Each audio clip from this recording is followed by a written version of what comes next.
Mengumandangkan suara kenabian, refleksi pagi 589. Apa peringatan Nabi Hosea bagi orang Israel dan Yehuda di Hosea 5 ayat 8-10? Ini dia. Tiuplah sangkakala di Gibea dan nafiri di Rama. Berteriaklah di Bet Awen, gemetarlah hai Benyamin. Efraim akan menjadi tandus pada hari penghukuman. Para pemuka Yehuda adalah seperti orang-orang yang menggeser batas.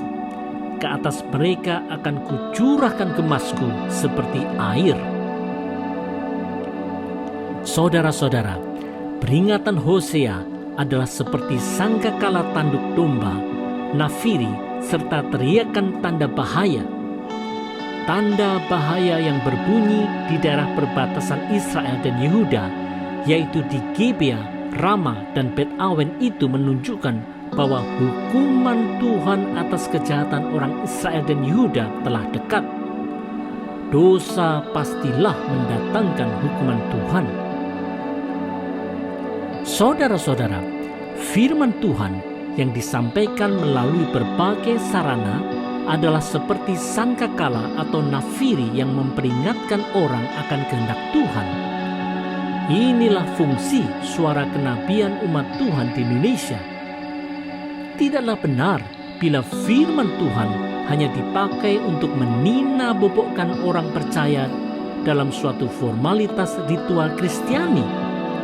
Suara kenabian yang berdasar firman Tuhan itu seharusnya membawa kebenaran Allah bagi gereja Tuhan serta bagi masyarakat luas, sepahit apapun pesan Tuhan itu. Kesetiaan dalam menyampaikan suara kenabian itu haruslah diikuti dengan respons ketaatan dari setiap orang percaya. Hanya melalui kesetiaan seperti inilah kita berkenan di mata Tuhan. Bukankah demikian?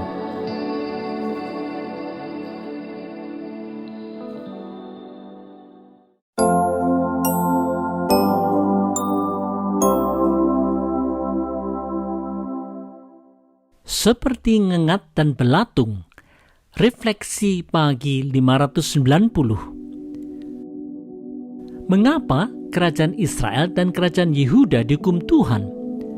Hosea 5 ayat 11 dan 12 mengungkapkannya. Efraim tertindas, diremukkan oleh hukuman, sebab ia berkeras untuk berjalan mengikuti kesia-siaan. Sebab itu, aku ini akan seperti ngengat bagi Efraim dan seperti belatung bagi kaum Yehuda. Saudara-saudara, berkeras mengikuti dan menyembah yang bukan Allah tidaklah hanya sia-sia belaka, tetapi terlebih lagi ini pasti mendatangkan murka Allah. Murka Allah yang menghancurkan itu digambarkan seperti ngengat bagi pakaian dan belatung bagi daging. Gambaran kehancuran yang pelan tapi pasti ini akan berujung pada dibuangnya mereka karena mereka tidak berguna lagi. Umat yang tidak setia memang selayaknya dibuang. Saudara-saudara, di Perjanjian Lama, Allah memilih bangsa Israel untuk menjadi saksi dan saluran berkat-Nya bagi bangsa-bangsa lain. Tetapi di Perjanjian Baru, melalui pengorbanan Yesus Kristus, Allah telah memilih gerejanya untuk panggilan yang sama.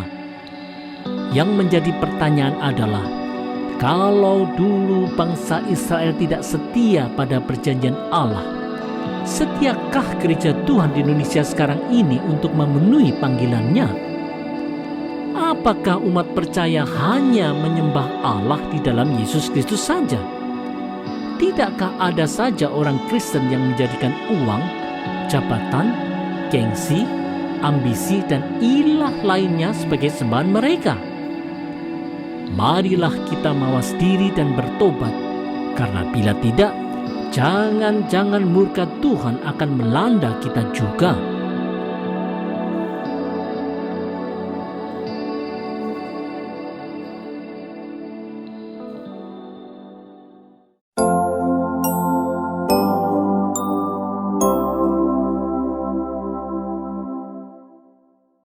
bergantung hanya kepada Tuhan saja. Refleksi pagi 591. Apa hal jahat yang dilakukan Israel dan Yehuda di Hosea 5 ayat 13 dan 14? Ini dia. Ketika Efraim melihat penyakitnya dan Yehuda melihat bisulnya, maka pergilah Efraim ke Asyur dan mengutus orang kepada Raja Agung. Tetapi ia pun tidak dapat menyembuhkan kamu dan tidak dapat melenyapkan bisul itu daripadamu. Sebab aku ini seperti singa bagi Efraim dan seperti singa muda bagi kaum Yehuda. Aku ini akan menerkam lalu pergi. Aku akan membawa lari dan tidak ada yang melepaskan. Saudara-saudara, Raja Israel, Hosea di 2 Raja-Raja 17 ayat 3 dan Raja Yehuda, Ahaz di 2 Raja-Raja 16 ayat 7 telah berharap kepada Raja Asyur untuk memberi kelepasan, tetapi itu semua sia-sia. Bergantung kepada yang bukan Tuhan pasti mendatangkan murka Tuhan. Saudara-saudara, apakah ada sandaran lain selain Tuhan bagi orang percaya di Indonesia di masa sekarang ini? Tentu saja ada. Ada saja orang yang bersandar pada kekayaan, pada pejabat, pada preman, pada senjata, pada kecantikan, pada ketampanan, pada kemampuan berbicara, dan pada banyak sandaran lainnya. Tuhan tidak lagi menjadi sandaran utama dalam kehidupan. Ini pastilah tidak berkenan di mata Tuhan. Oleh sebab itu, wahai umat Tuhan di Indonesia, marilah kita memperbaharui komitmen kita kepada Tuhan setiap hari dan belajar setia kepadanya. Di dalam kesetiaan kepada Tuhan, kita memperoleh hikmat dan kekuatan untuk menghadapi segala permasalahan hidup.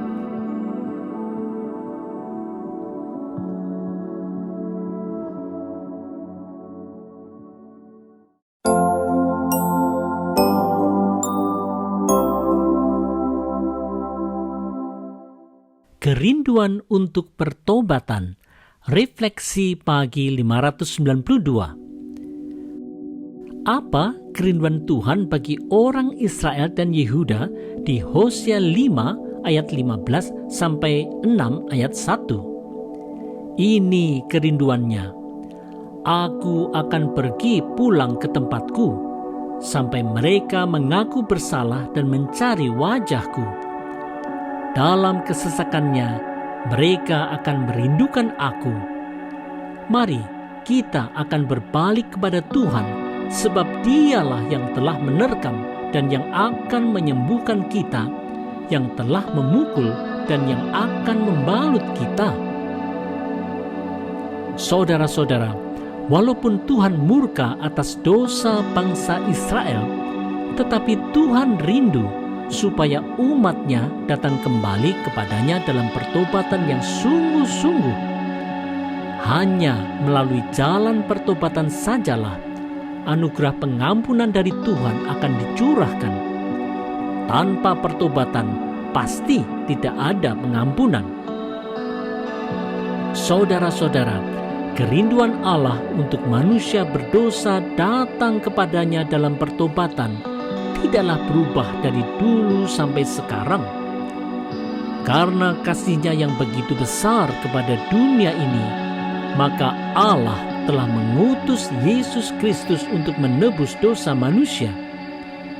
Hanya saja, tanpa pertobatan dan iman percaya kepada Allah melalui Yesus Kristus, maka tidak ada pengampunan dosa. Inilah keyakinan dasar orang percaya di Indonesia dalam membangun relasi dengan Allah. Di dalam landasan pertobatan inilah umat Tuhan dipanggilnya untuk berbuat baik kepada semua orang sebagai bentuk ungkapan syukur orang percaya kepada Allah. Inilah iman yang terwujud dalam tindakan sehari-hari dan bukan iman yang sekedar teori saja.